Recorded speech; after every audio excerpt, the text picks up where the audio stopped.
Dia nggak ngira disampaikan ke sana, ke sini, ke sono, kan, ke sene. Itu tidak ada respon, nggak ada kepedulian. Itulah akhirnya tersebut menjadi duwite ora payu.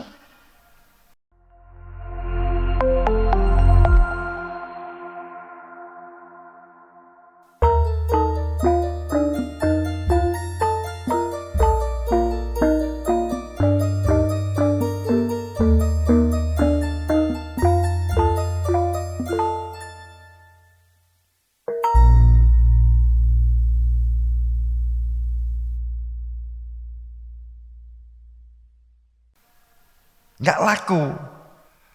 Uang sebagai simbol keberadaan Tuhan, ajaran tauhid, ajaran risalah kerasulan ini nggak payu. Yang membentuk mental, membentuk kesadaran sebagai hamba, ada ajaran pembentuk risalah yang dapat menyatakan bahwa saya bersaksi, an asyhadu alla saya bersaksi, ini yang punya nama Allah dan saya bersaksi ini utusan Allah. Itu sudah benar-benar pangkling. Itu di tahun, pada saat di tahun 100, tahun berapa nih ya? Tahun 400, tahun 430 Masehi. Itu yang terjadi. Jadi ini kemudian akhirnya bahkan terucap au ajibtum an ja'akum dzikra min rabbikum ala rajulun minkum. Itu menjadi sebuah pertanyaan sampai terungkap. Fahri mengatakan kalimat yang semirip, apakah kalian heran bahwa adanya satu risalah yang datang kepada kalian yang menunjukkan supaya hati itu berfungsi, itu adalah adanya ilmu zikir, ilmu yang akan menghidupkan hati nurani, yang memfungsikan hati nurani sehingga hidup ini memiliki pedoman dan tidak berpedoman kepada hati sanubari atau hati iblisiah atau hati syaitoniah. Sanubari itu kan hati iblisiah atau hati syaitoniah, iblisiah. Au ajibtum an ja'akum dzikr.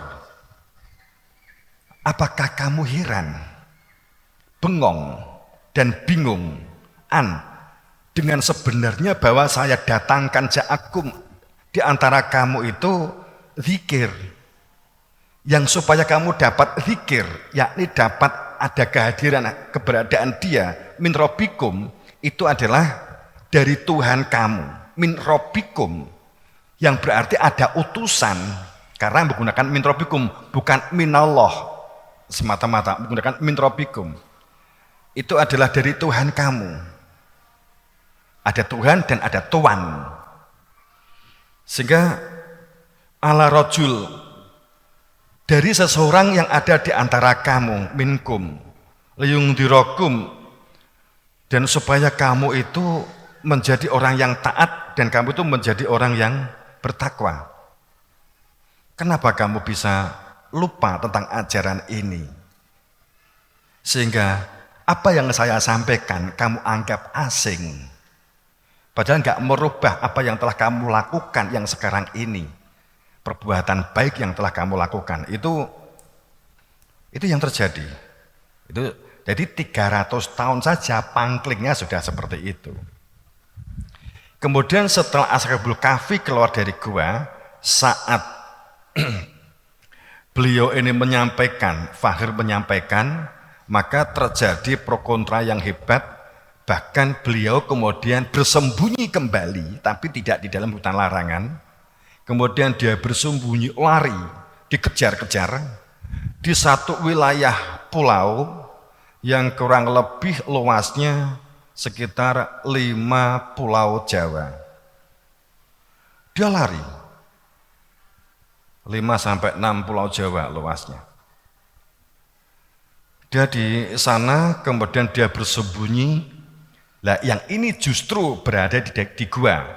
Dia bersembunyi di dalam sebuah gua. Gua yang sangat dekat dengan sungai.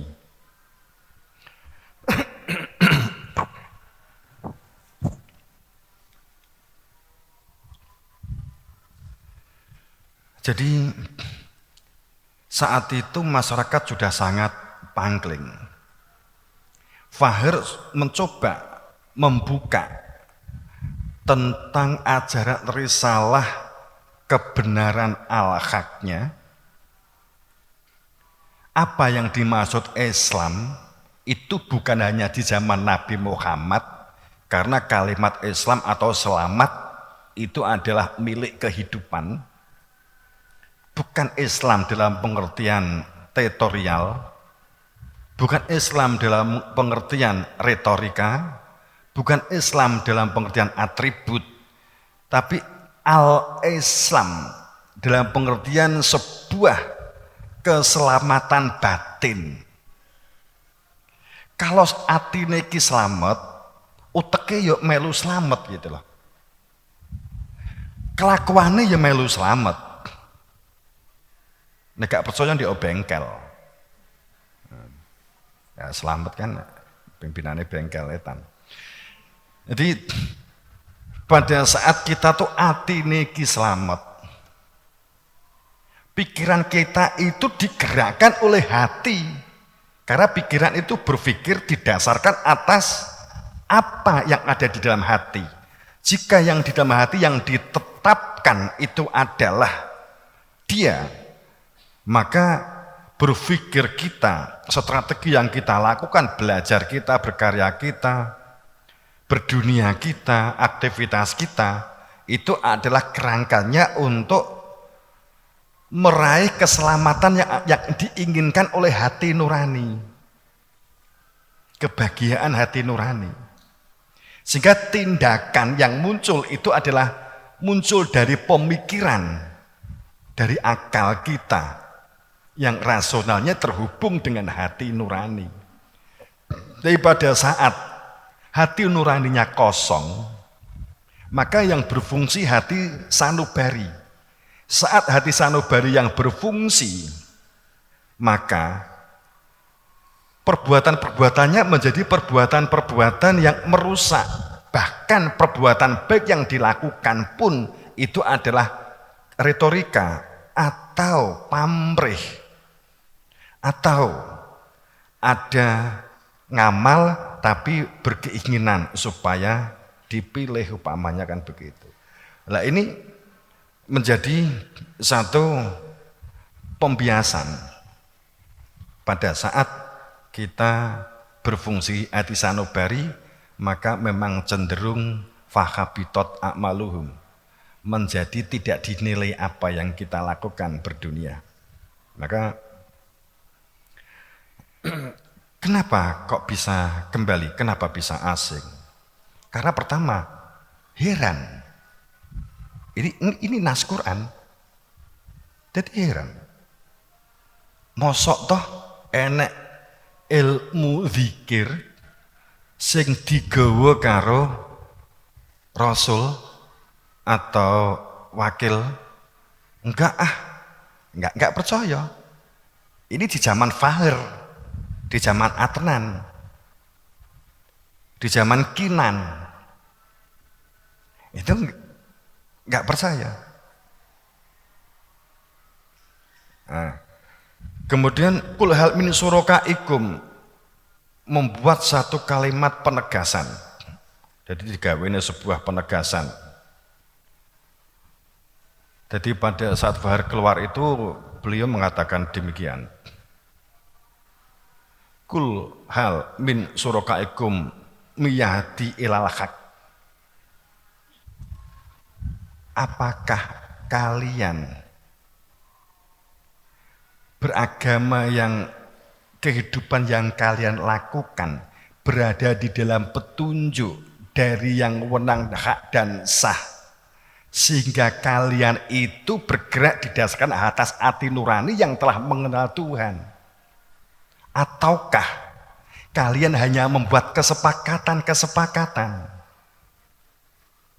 Ataukah kalian hanya dari membaca wa ma'amini ya aminikum, hanya dari bacaan-bacaan yang akan membentuk perspektif dan pikiran-pikiran, sehingga tampaknya kalian itu beragama tapi tidak bertuhan.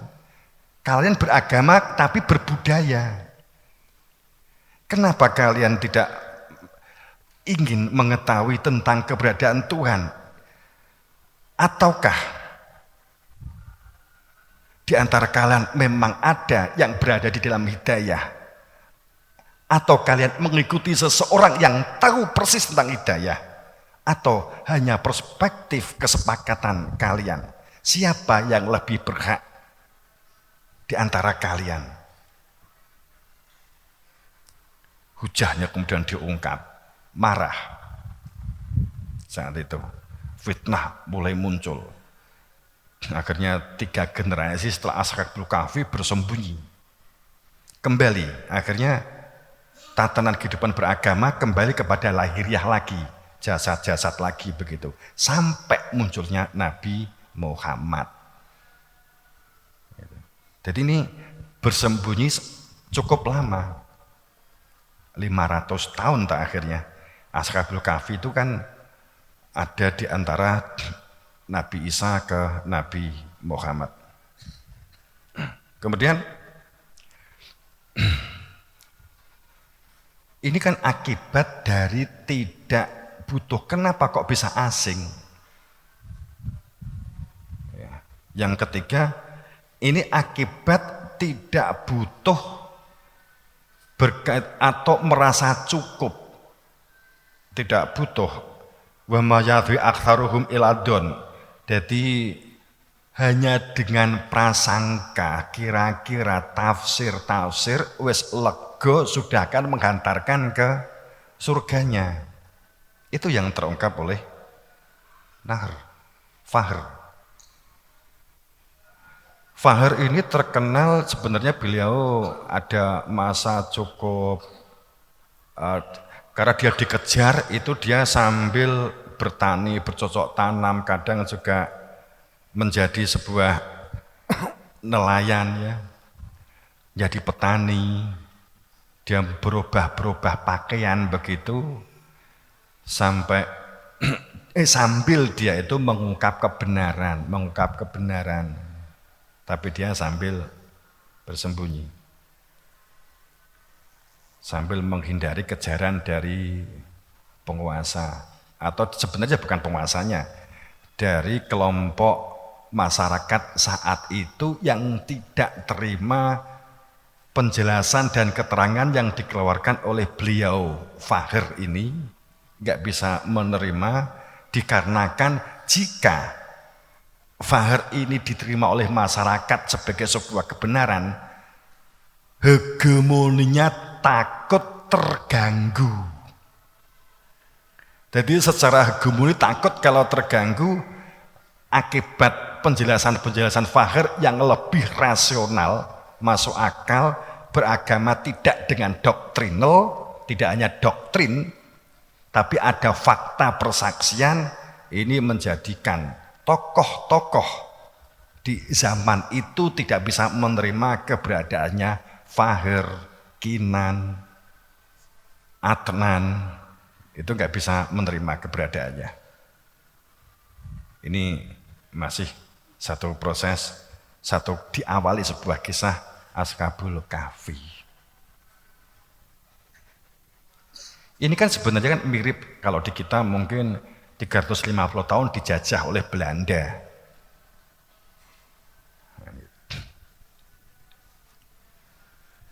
Maka di Yunus 36-nya sampai terungkap bahwa banyak, sebenarnya kalimatnya kan wa mayatabu aktsarohum, banyak dari manusia itu adalah hidupnya, hidup keberagamannya itu sesungguhnya berada di dalam prasangka. Padahal inadon, prasangka itu tidak akan pernah dapat menyentuh al-haq sedikit pun. Sungguh bahwa Allah itu dapat dikenali dengan ilmu, alimu bima ya falun, supaya bergeraknya aktivitasnya ini ada berada di dalam hakikat, mengetahui tujuan kehidupan, untuk apa kita hidup, dan sehingga kita mengetahui bahwa berdunia ini hanya alat. Ini ungkapan kenapa asing, karena merasa cukup. Kemudian ada satu kalimat, alam yakni ladina amanu antah saqulubuhum lidzikrillah.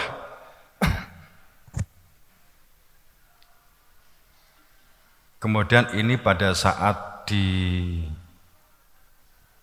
kakeknya Manaf, dua generasi di atas Manaf, cicit dengan Nabi Muhammad, iduk-uduk siwur, 7 di atas Nabi Muhammad.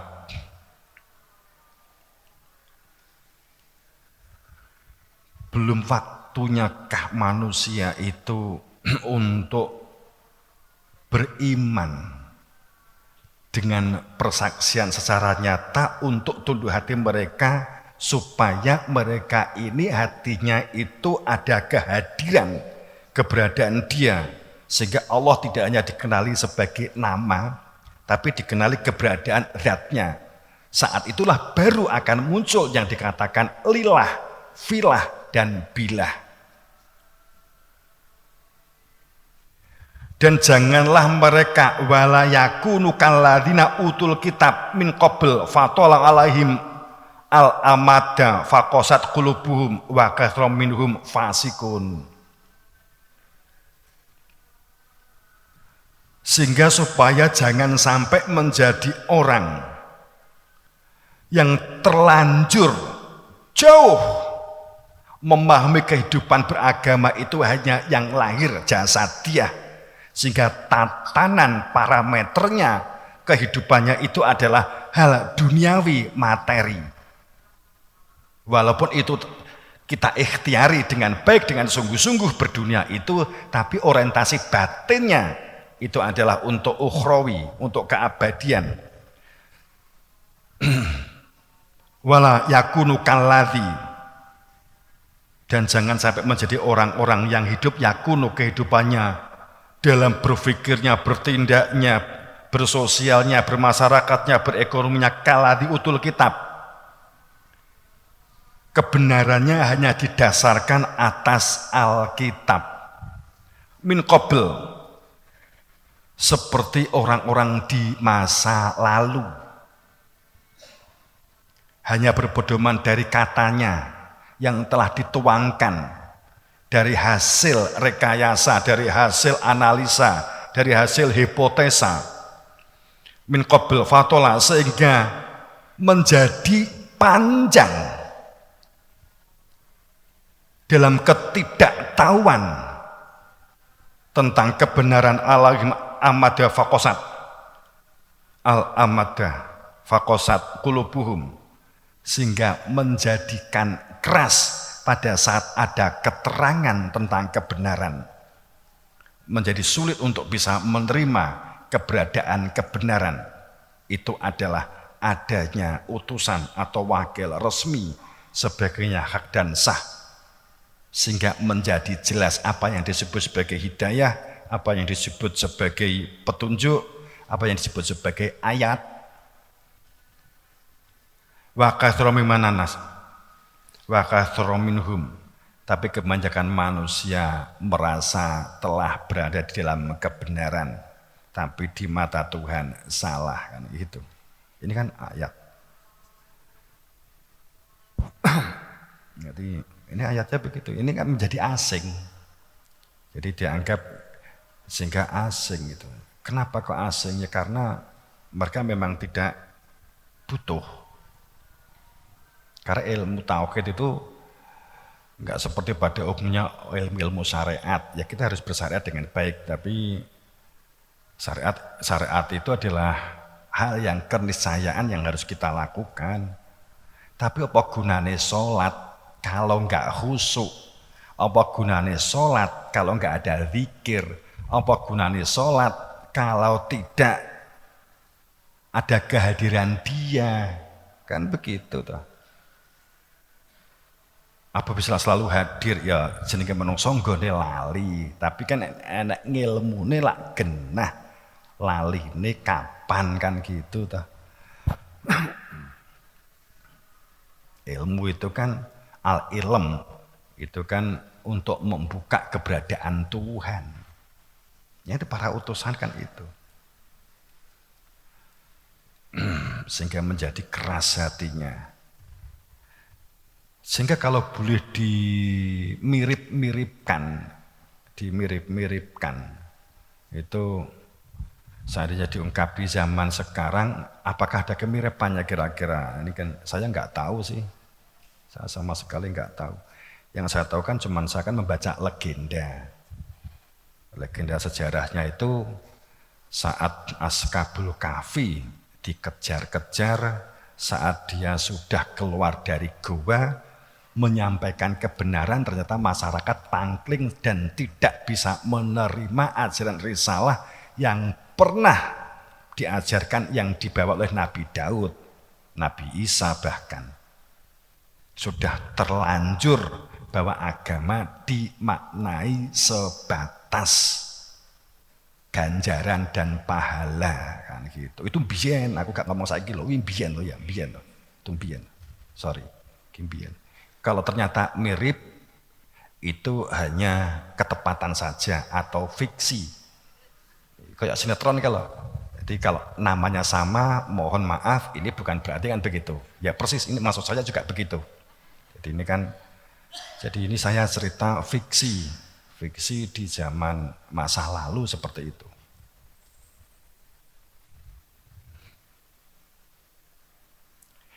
Sehingga pada saat itu banyak orang hebat, banyak orang yang memiliki kemampuan analisa hebat dalam membaca kitab, menguraikan kitab itu hebat, tapi dia tidak mengenal Tuhan.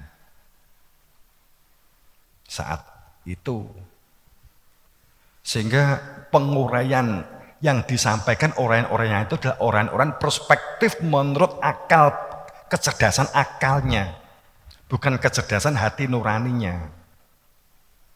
Kecerdasan hati nurani kan kecerdasan mengenal Tuhan. Pemahaman al-awaluddin, pangkal pokok awal kehidupan beragama itu makrifat. Itu sudah terlanjur difahami sebagai derajat. Sebagai contoh kan begitu. Jadi pada saat upamanya si A tokoh, upamanya Wahyuki tokoh, dia ngungkap al-awaluddin makrifat, kemudian dia jabarkan tulisan. Gitu. Ngejabarkan tulisan. We ati-ati karo wong sing makrifat. Wi derajate medeni. Nek wis ketemu makrifat sabdo pendhita ratu, ilate ilat geni, idune mawa, we didilat mencelat. Itu pada saat ini ditulis di buku, akhirnya di tahun-tahun generasi berikutnya membaca itu terbentuk di dalam pikirannya. Fakosat kulubum, keras hatinya kan begitu. Itu akhirnya kan itu yang terjadi. Jadi guru-gurunya sapa ki wahyu guru-gurune iki. Gitu loh. Kurang ajar jane widekne kan gitu. Tapi kebanyakan sudah terlanjur ditokohkan hebat. Itu yang terjadi pada saat di zaman Kahfi tadi.